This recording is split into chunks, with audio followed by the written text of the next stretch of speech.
Hello, hello, hello, and welcome to another episode of the Ball and All podcast. I took a bit of a break last week because my friend was getting married, and so I couldn't record. But congratulations, Debza and Zizi. Wish you all the best. And so I'm back again. We are 2 weeks into the season. We're 10th of the way into the season because we played 8 games. So we've got 10 more of these to go, 20 more weeks, including the All-Star break as well. And so today I'm going to be talking what's happened this week, just give you a little bit of a flavor of what's been happening and the main narratives that are going through. And then I'm going to go into the deep dive into the Timberwolves, the Trailblazers, and the Spurs, as I had promised previously. And then next week, for next week, we'll go through another 3 set of teams that I'll watch and have a look at and see what it is and give you some of the key stats. And then we can discuss what's going on with each team and what happens. But outside of that, remember, please do follow me on Twitter at Mpho, as well as on Instagram. And you also subscribe to this YouTube channel. It's very important that you do so. Every time I go live, you will receive a notification bell. Like, subscribe, and the notification bell, and you'll be notified when I go live, normally on a Friday, to close out the week. So let's go through what's happening. So what we have so far, a couple of things. The Bulls are flying high. They've started off well. They had a great preseason. They started off well, and they are going a 6-2 record. DeMar DeRozan is having one of the best ever weeks he's ever had in the NBA. I think he's averaging over 30 points. He scored 37 the other night. And there was a game where the Bulls just put the Boston to the sword. Boston didn't even know what was going on. Boston led by like 18 by the fourth quarter, or 14 by the fourth quarter. And this was the first time in NBA history that a team leading by 14 in the fourth quarter ended up losing by 14 at the end of that quarter. So that's something that we need to be looking at. Paul George is having a great start to the season. So is KD. KD shooting like he's never had that Achilles injury before. DeMar is currently averaging 27 points. He's fourth on the point scorers list per game, point scorers list.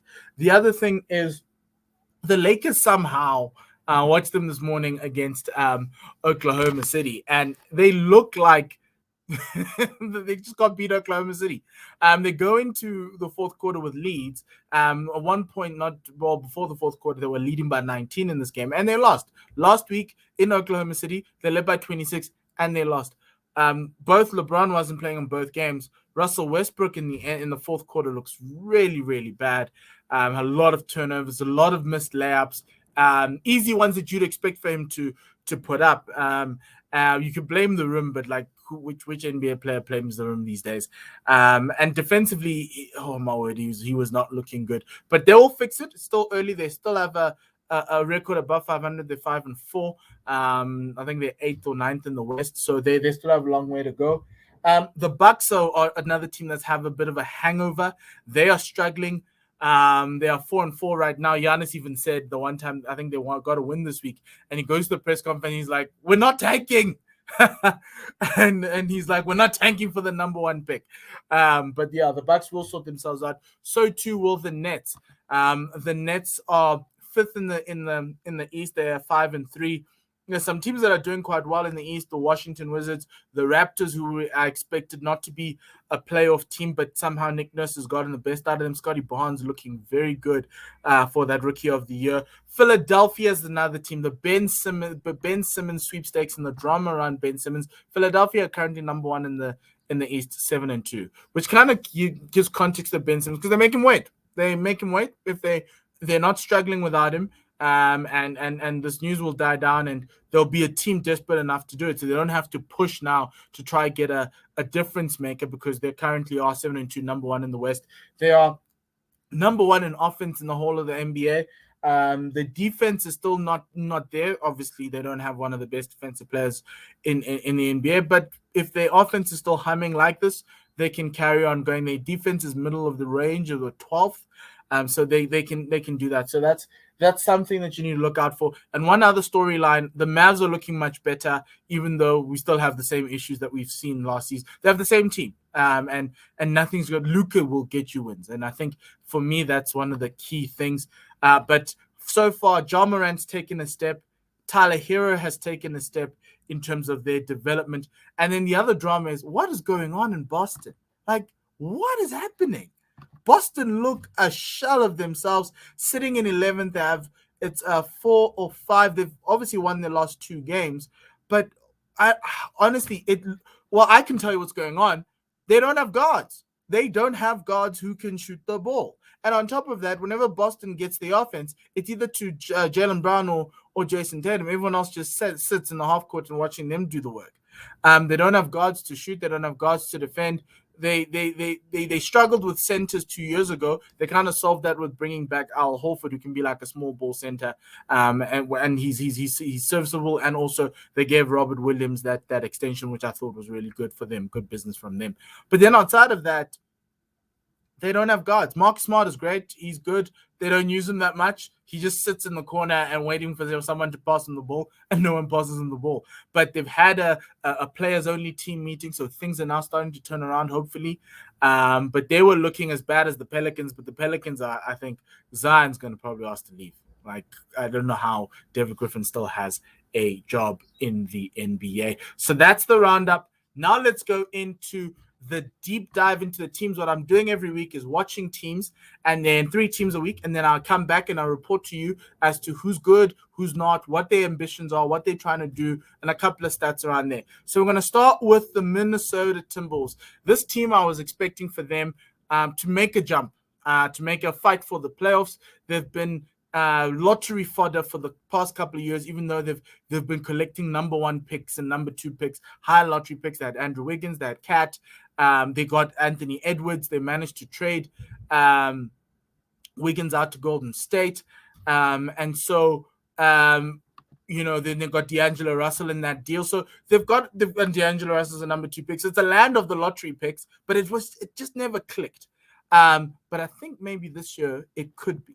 But if you look at them right now, they are currently 3-4. They're on a 3-game losing streak right now. Cat made, I don't know if it was a joke, if he was being serious. He was like, the team needs to just watch out because they're on a 3-game losing streak. It could easily be 18 or 19. I'm worried about that because I think this team is better than last year. And they have like a mini big 3. It's Anthony Edwards, Karl Anthony Towns, and D'Angelo Russell. And you can look there in the points per game. They lead. They're the guys who are above 10 points per game scorers. And then they need help from anywhere else.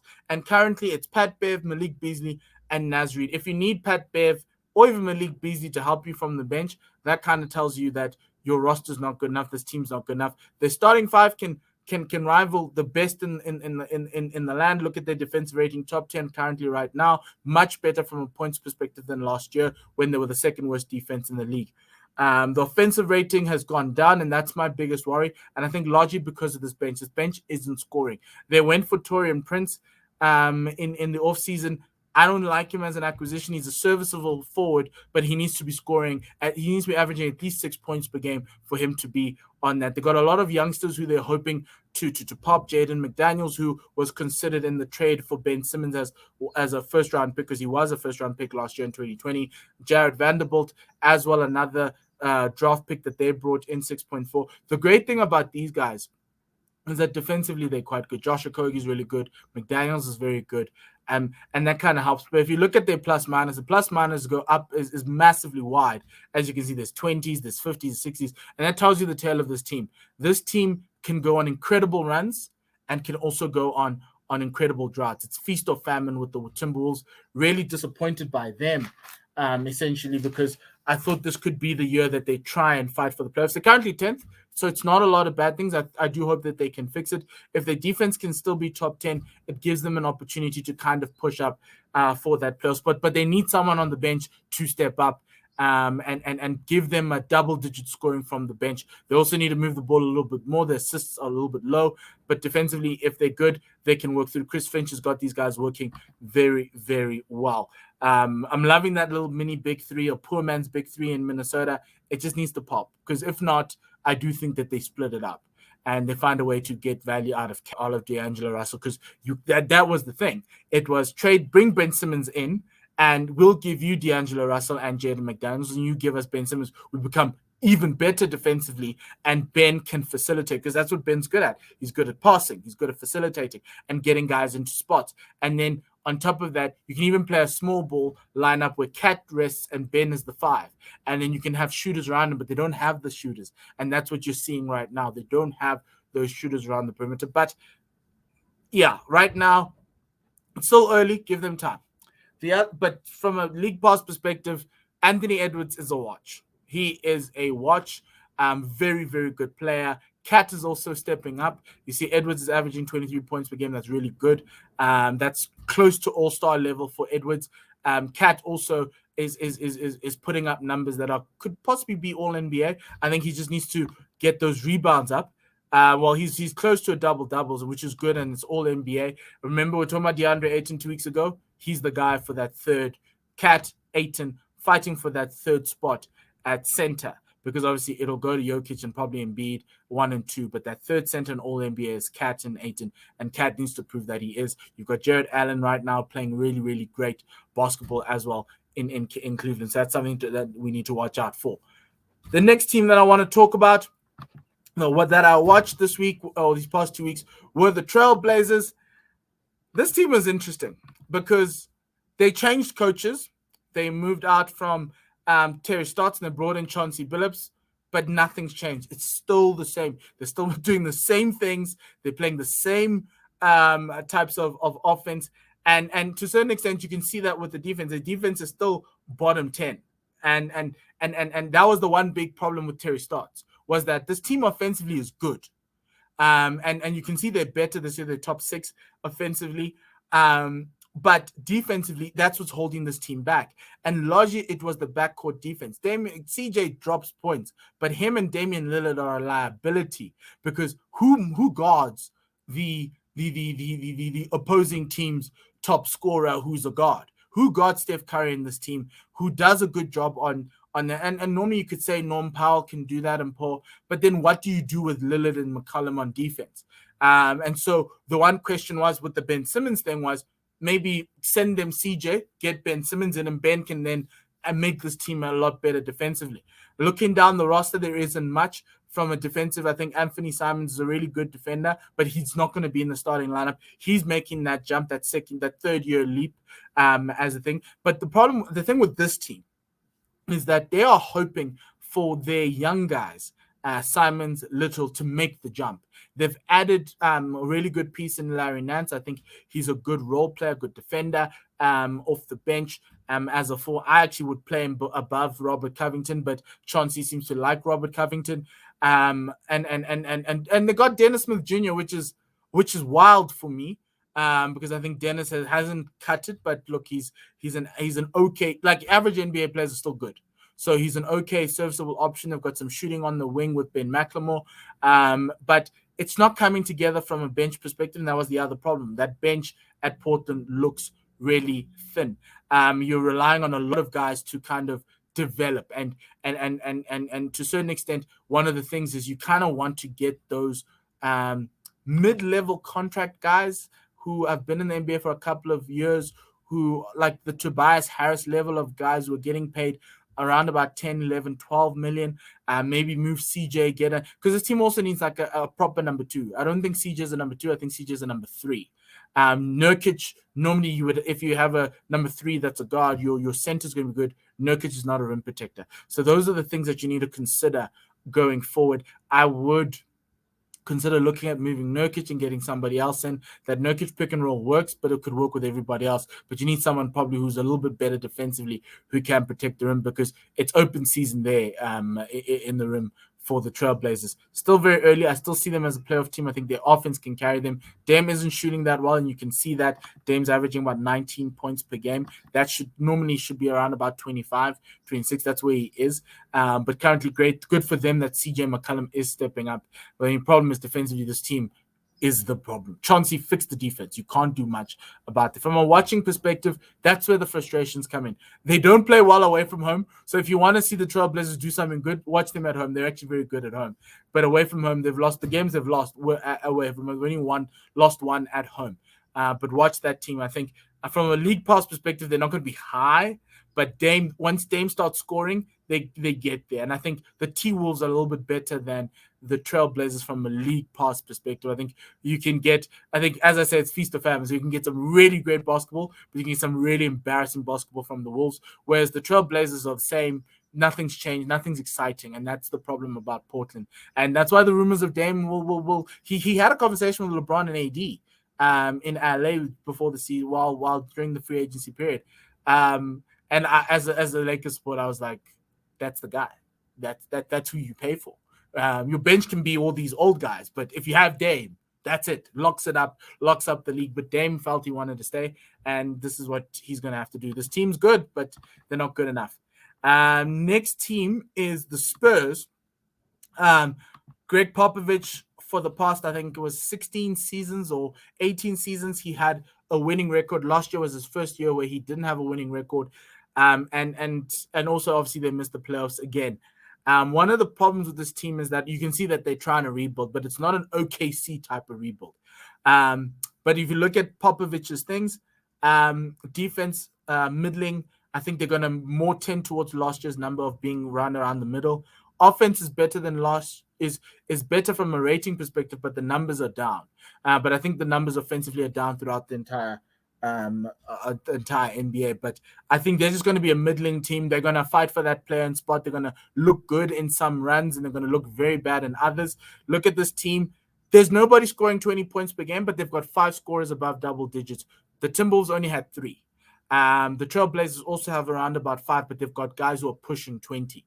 And that's where it is. They don't have that number one star. It's a collection of probably a number 3s all around, and the hope that DeJounte Murray becomes a true guard that can be traded somewhere else. His defense is very good, and that kind of tells you, because if you look at that starting 5, he's the only member of that starting 5 that actually has a positive plus minus, because whenever he's on the court, he's good on both ends, and he scores, he defends. He's a really, really good player. The rookie Josh Primo, I'm yet to see a lot from him. They're going to take a lot of time. He's only 19, but this team is average. It's okay. The bench is serviceable. They do the job.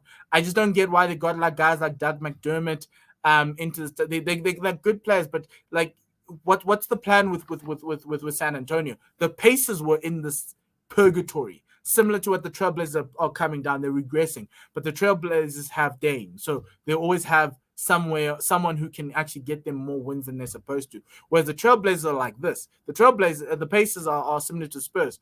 They have nobody, and essentially you're in that purgatory where you're not good enough to be like a lottery team to get a star, but you're also not good enough to be a playoff team to get like the to be relevant in the postseason. And you're in this purgatory where your draft picks are very low, actually low lottery draft picks, because your odds are always low.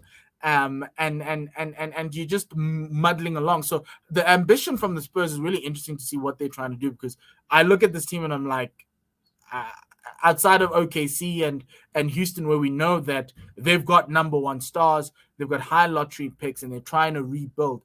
I don't know what Pop is doing here, and I know he's going to make them. He's going to make them play at a level above them, and that's what you've seen so far this, even though they've lost 6 games.